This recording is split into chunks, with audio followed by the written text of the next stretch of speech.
I'm Teresa from Follow Me Campers. Congratulations on the purchase of your new camper trailer. Today we're going to go through the Argyle Explorer. I'm going to give you some hints and tips and also show you the features of our camper. I'm going to start with the hitch. So this is the Oz hitch. This is the car end. Attaches where your tow ball goes. Needs to be facing this way up. Easiest way to use this hitch is to use the jockey wheel to wind the trailer up so it's above the height of the receiver on your car. Then back the car in. Using the jockey wheel again, you wind it down so it's located. Put the pin through and lock it off with the second lock. Bear in mind, the trailer part doesn't sit all the way down in the hitch itself. It actually hangs on the pin. So use the jockey wheel to go up a little bit if necessary to make it easier for the pin to. Undo your stone guard, remove that threaded rod completely. That allows you to roll the wheel off sideways. If you've got a mag wheel like what's on here, you need to remove that centre cap first, then you can see the threaded rod on the inside. The toolbox, that uses the 510 key.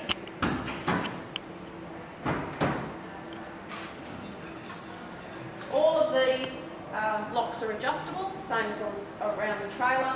As your seal settles in, or if you get a little bit of dust in, just nip it up very slightly to give it a little bit firmer grip.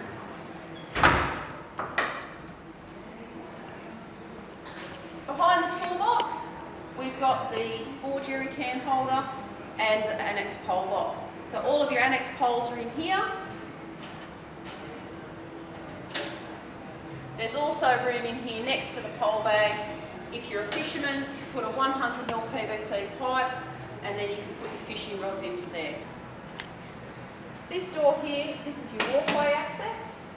So even while the camper's packed up, you've got easy access into your gear that's stored in the walkway. Plumbed in gas, this is certified setup, so it goes from here to a bayonet fitting at the back of the trailer.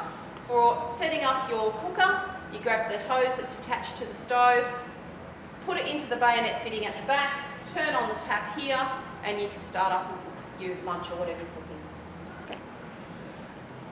Water tanks are underneath the trailer. So to access your water, there is a key. It's the one with the black head. Otherwise, there is a release on the underside of the door here, so that you can fill it without using the key. Make sure it clicks closed, and that way you're not going to lose any water through there.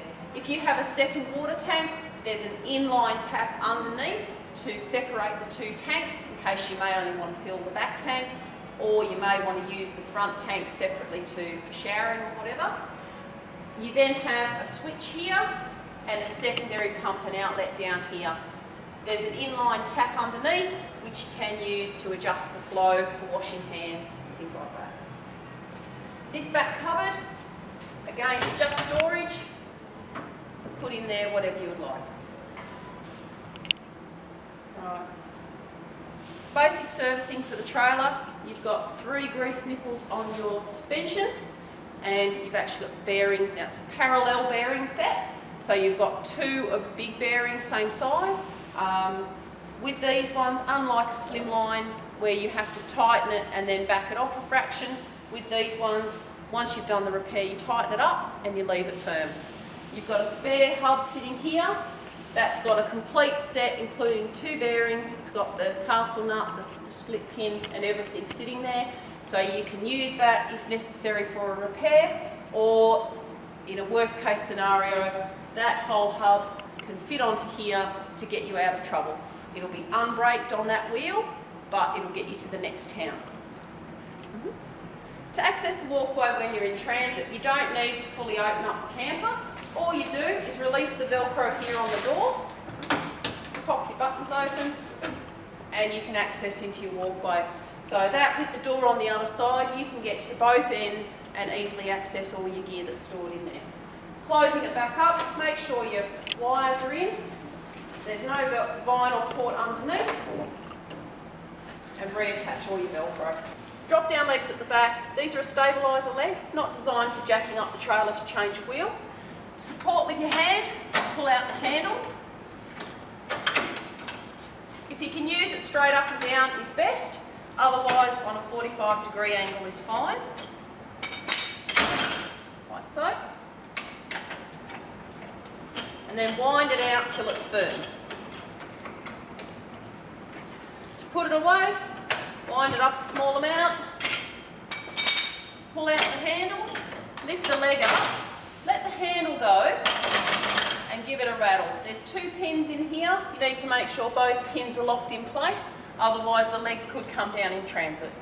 So open up the back tailgate, we'll have a look at the kitchen. There's a light under here, helps if you want to look in your fridge or whatever.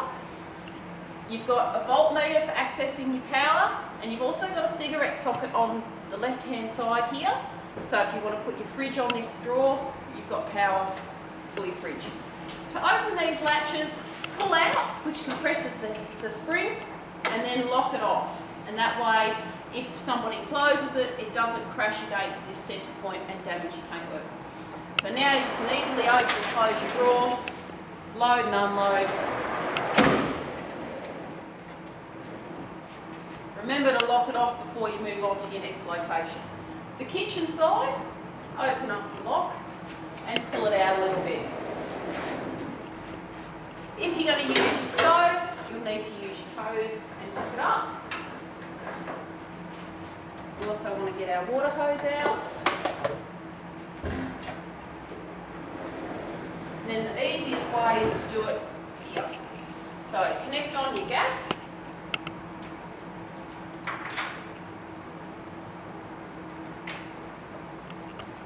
Connect your water to both ends, one end to your kitchen and one end to the outlet from underneath your tank. Remember to turn on the tap. Now you can pull out your kitchen. Everything's connected. You've got a leg underneath the front of the kitchen here. There's a little lock nut. Loosen it, shorten up the leg, and then it releases out of its little locator point. Drop it down. Lift the kitchen up slightly. A little bit too tight there. Lift the kitchen up slightly to give yourself a firm base. And it's nice and stable. Now, wash bowl bracket. Lift it up, turn it over, drop it back in its socket. Wash bowl. And your tap. Try and avoid turning the whole base of the tap. There's a nut underneath and it will come loose if you turn the tap a lot. You do have 3 points of adjustment. You've got the head itself, hard to show. You've got the neck part complete and you've got up and down. So closing the kitchen up, put away your tap, and your wash bowl.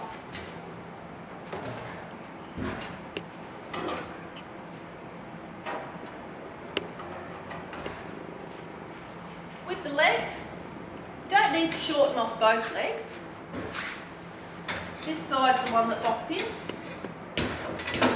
The other one can stay long if you want to. Push the kitchen closed until you can get to your connections. Remember to turn off your tap. Disconnect your hose. Bear in mind that there will be water trapped between this inlet and your tap. So once you've disconnected it, briefly turn the tap back on and the water will flow out of there, and that way you don't end up with any puddle of water inside the camper.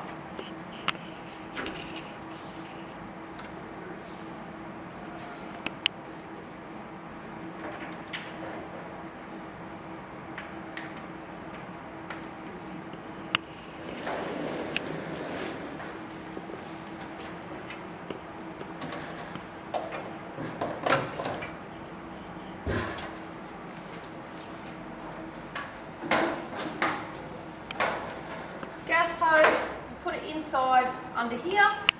Suggestion is an old stubby holder, and then it will tuck down in there as well. So whatever your preference. Close the kitchen. Make sure your gas hose doesn't get caught with anything.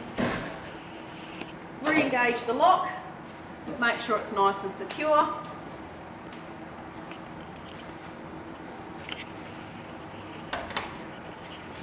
Underneath here, you've got an insert that you can put a bike rack into, so a normal tow hitch tongue with the bike rack. It's not a rated recovery point, but if you did need to do a recovery, it could be used for that purpose carefully. Okay, to unzip the road cover, easiest if you start with the bottom. So release your Velcro, turn up the corners, and that exposes your zipper. And now we run it the whole way around, and the same with the top layer. Release the Velcro, which exposes the zip, and run it the whole way around. So you can do both layers at the same time, or one person can do the top, one person can do the bottom. So finishing around here again, everything completely removes now.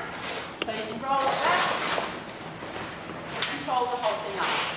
Okay, now we're up to the winch stage.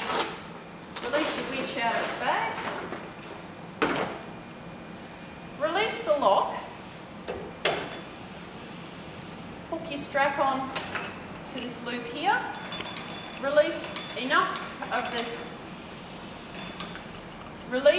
of this till you get to the black line and lock it off. That's really important. Make sure it's locked. Find your handle, which I've got in the walkway. You can put it in the toolbox. Don't use the top, that's 1:1.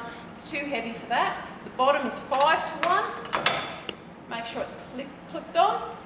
Now we can release the latches that were holding the floor down. Front and back. Easiest way to do this next bit is with a broom. Position it underneath the side here. I use the bristle end, and then lift.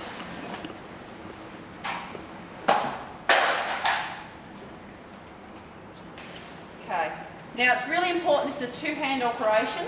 Don't lock the brake off. If the wind catches it, you want to be able to let the brake go quickly and that it re-engages.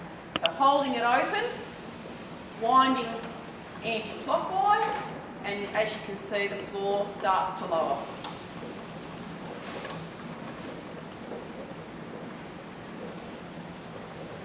Now we have the awning roof attached on this one as we're going to do a setup, and I imagine most people will have the awning on most of the time. So as the floor goes down, you see the broom starting to pull itself up. Get to this stage,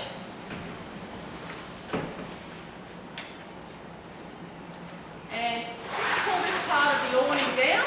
That's the end wall of your awning. A little bit untidy at this point, but it makes life a lot easier. Continue winding down.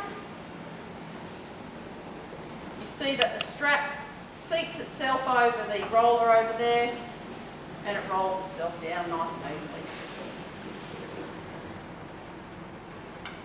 Give yourself a little bit of free space. Come around to this side and unhook off the floor. You no longer need the strap, we can put that away in a minute. You've got 4 adjustable legs. Depending on the level ground you're on, unlikely to be concrete, drop your legs down individually using these clips till you're at the right height or as close to the right height, and then they lock off. Walk around the trailer, pull its skirts down. There's 2 at the front as well.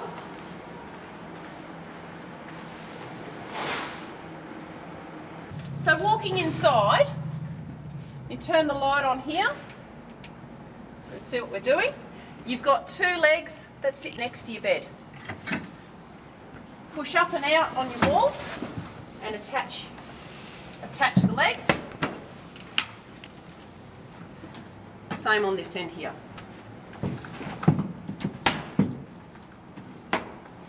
Then, pressing on the pole you just put up, tighten off this bar, both ends. With the walkway step, release your locks. I normally put it onto my thigh, other people put it on their hip, depends how tall you are. That gives you both hands free. Start at the bottom of the door and ease it around the base of the door and stick the Velcro, and then go upwards both sides to give you your seal. If you start at the top, it gets stuck at the bottom and you end up in all sorts of trouble. Lower down the step, that's the access to get up onto your bed. In the walkway space, you've got a light so you can see getting up and down at night, and you've also got a cigarette socket on the far side so that you can put a fridge into, or a fan, however you want to set it up. We're now going to go through the setup of the awning for the Argyle. The poles that you have are laid out here in front of me. What you have is, in the upright poles, which these aluminium twist locks, you've got two distinct lengths. As you can see here, the body is definitely longer. That's your centre upright, where the tallest part of the tent is your longest pole. All of your other uprights are the same length. In the ones with the spigots, which is your outside edge, you've actually got two spares so that you can put up either the external cover above your bed or the external cover outside of the main room. These three here are what I call footed spreaders. As you can see, a foot one end and squashed with a hole at the other end. That's where the spigot upright goes into, and this end here comes back against the tent, so they're in this position here. These two I'll explain towards the end. They're part of the structure that holds the side wall out past your kitchen. And these two, one long and one short. The short one goes from the tallest point to over your kitchen, and the longest goes from the tallest point to the far corner. Easiest way I found is to set them out on the ground, then pull the roof down off, the awning roof down off the roof, and see I've now laid out the basic structure. So I've got the spreaders coming out from the tent, the upright poles ready to grab, and the spreader bars across the front. Now going to pull down the roof off the top of the tent.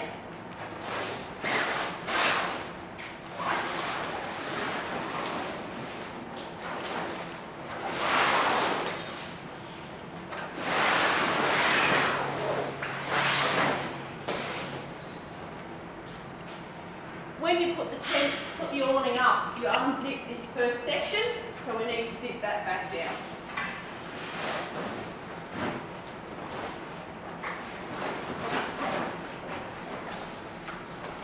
Flip these corners of the road cover down to allow you to zip it properly.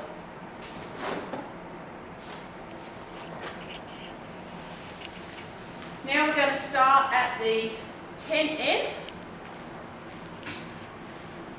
In the real world, you would need to put out your pegs and ropes so that they're ready to grab, otherwise your awning could easily fly off with a gust of wind.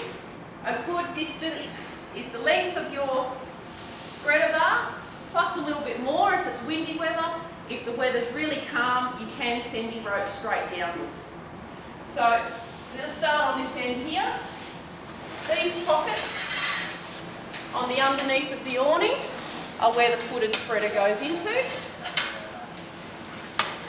On this end, there's a Velcro tab. That needs to go around the pole.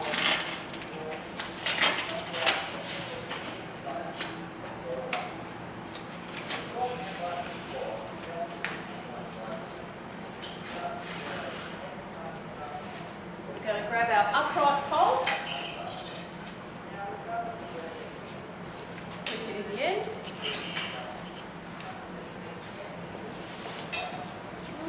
We're going to grab this spreader bar here so we can attach it now.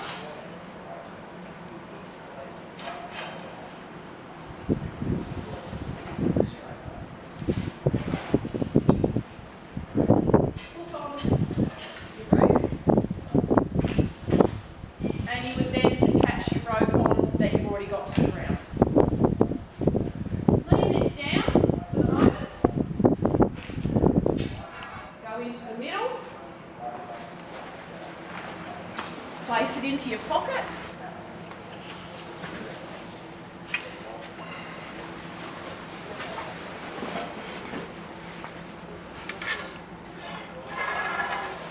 put your upright in,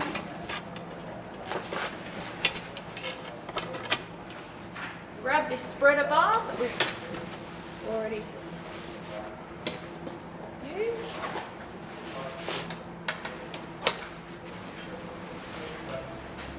Once your tent's been shrunk, a good idea is to mark off how long to extend your poles to. This applies to these two front spreaders as well as these footed spreaders going back to the tent. That means that when you're stretching them out before you set up your tent, you get into the right length and then you're not mucking around with them. The third spreader into the pocket. Make sure that when you put these spreaders in, your T-nut, which is the adjuster, the tightener here on your pole, make sure that they're not pointing up into the canvas. You'll damage your canvas. Make sure they're always pointing down.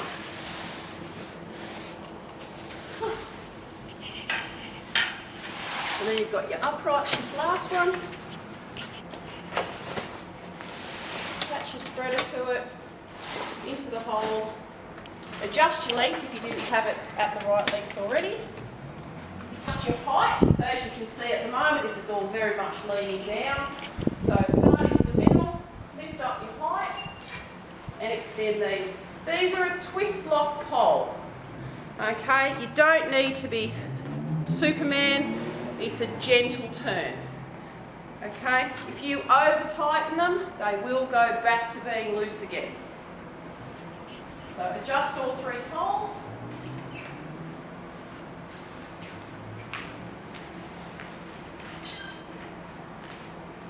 Next you're going to use these other upright poles. So you've got two short ones and one longer, and they've got the C-clip at the top. The short ones for two lower ends obviously. They go over the vinyl and click on the pole. Stretch them out. It's a bit hard here on the slippery floor. Okay, what they're designed to do is particularly noticeable here in the middle. They're going to take the sag out from the weight of that pole and stop you getting a whole lot of water stuck in there if you do get any rain.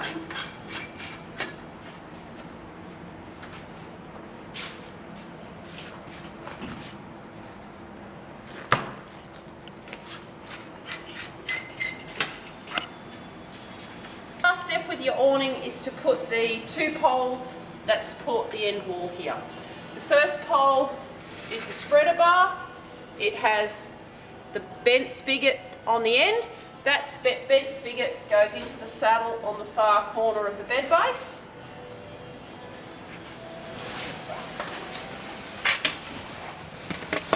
Like so.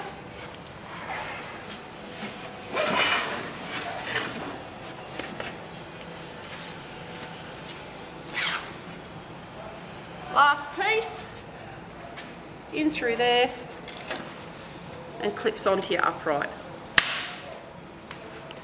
Extend this out so that it's all sitting nicely. Obviously when you can peg it all, it always sits better.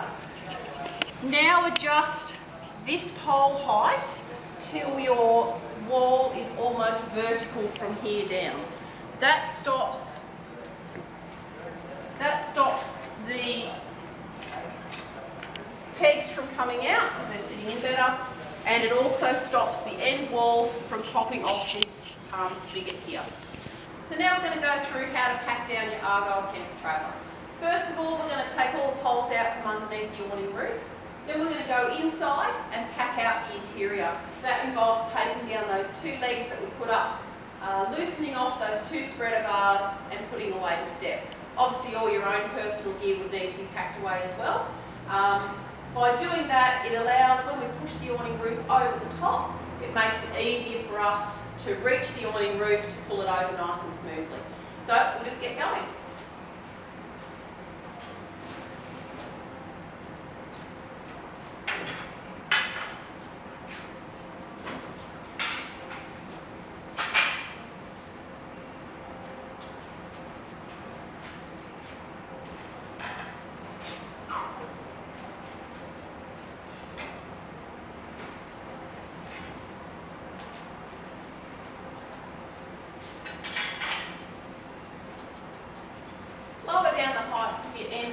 holes just to make it easier to reach.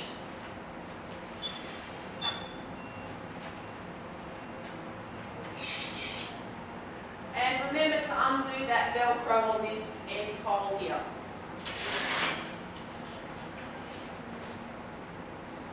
Doesn't matter which end you go from first.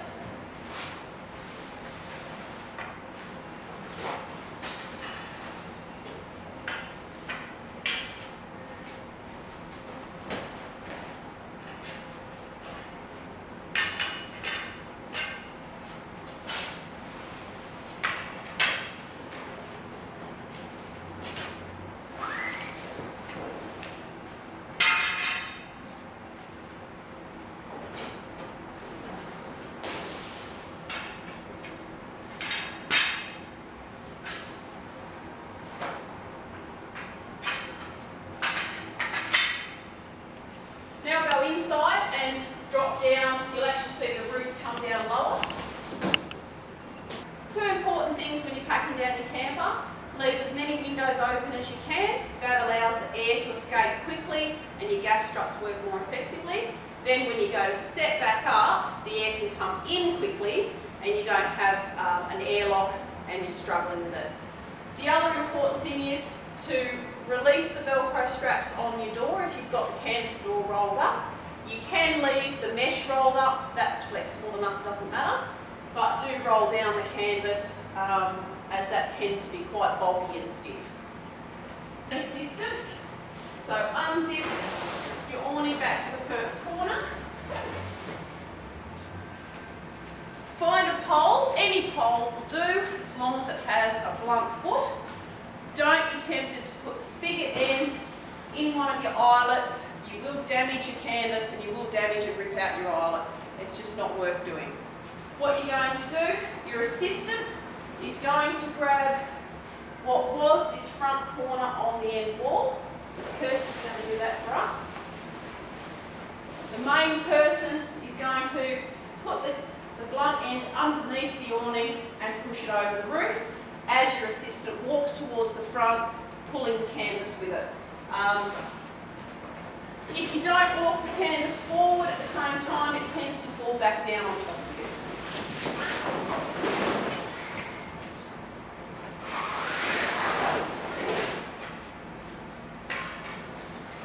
Now, grab the canvas over this shorter end, working it together. Back and forwards, works the canvas, and it all sits nicely over the top of the roof. Now we're ready to pack the floor down, zip it up, and head on our way.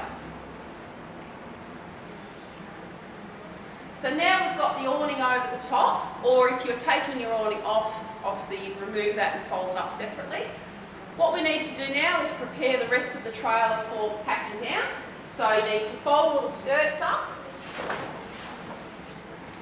This is where you can reattach your winch strap, which we've already got loose.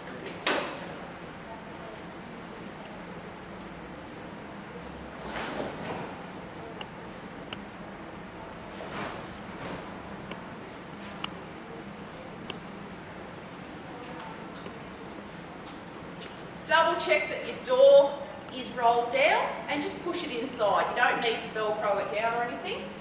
Now reattach your winch handle. You can wind it up using the ratchet sound, or you can hold it off for a quiet recovery. What we're going to do, if you have an assistant, their job is to check at the folding point where the hinges are to make sure there's no canvas getting caught.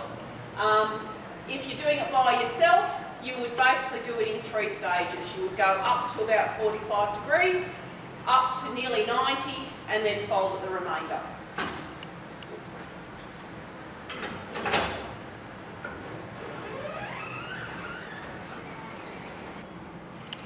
What you do need to check, whether you check yourself or your assistant's checking, make sure nothing is trapped here at the hinge point, both sides. Make sure that all of this is folding in nicely the whole way around. Then you keep winding.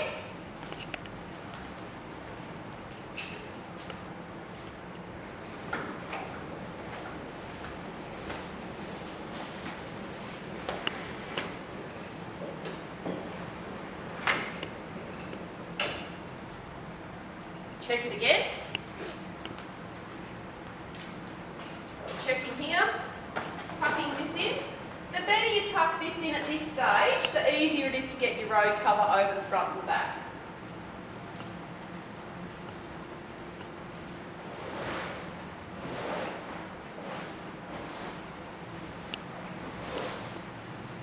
Make sure your door has gone inside as well, you don't want that hanging out.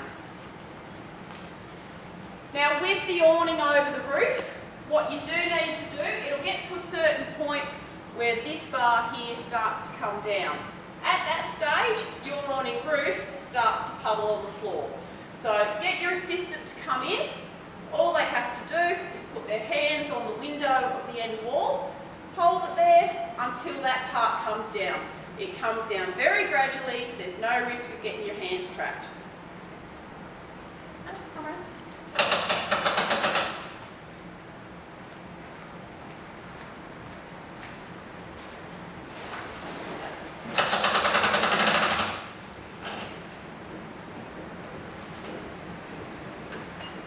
As you can see, it just folds in, as Kirsty's holding a hand there, but it comes down so gradually, there's no risk of getting injured. At this stage, we're almost at the point of no return. We're going to flip up the end wall into that space there, and it tends to go doubled up. Like so. Fold the rest of the roof over. All we need to do, make sure no one's there, pull it down, comes down very, very gently. So now we can put away the winch strap. A good place to lock it off.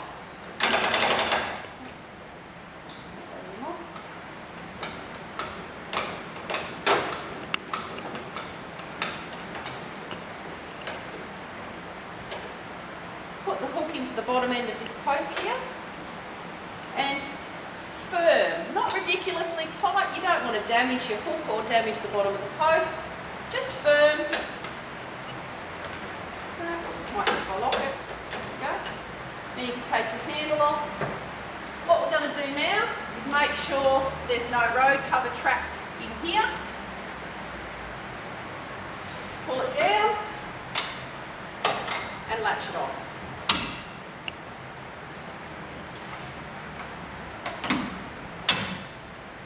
Now we can reattach the road cover around and put the cover over the winch, and we're ready to go. So do your top section up, then grab your tail, zip it up fully first, then do your press stubs, and then your Velcro last. These tails can go back along the zipper, so they're not flapping anything. Push down all your Velcro, make sure you touch it the whole way around. It's the Velcro that keeps the dust out, not the zipper. Otherwise you end up with some pretty bad train tracks on your canvas. For maintenance of your zippers, we recommend silicone spray on a regular basis. Wipe the dust off with a damp cloth and then zip it shut and spray with silicone spray.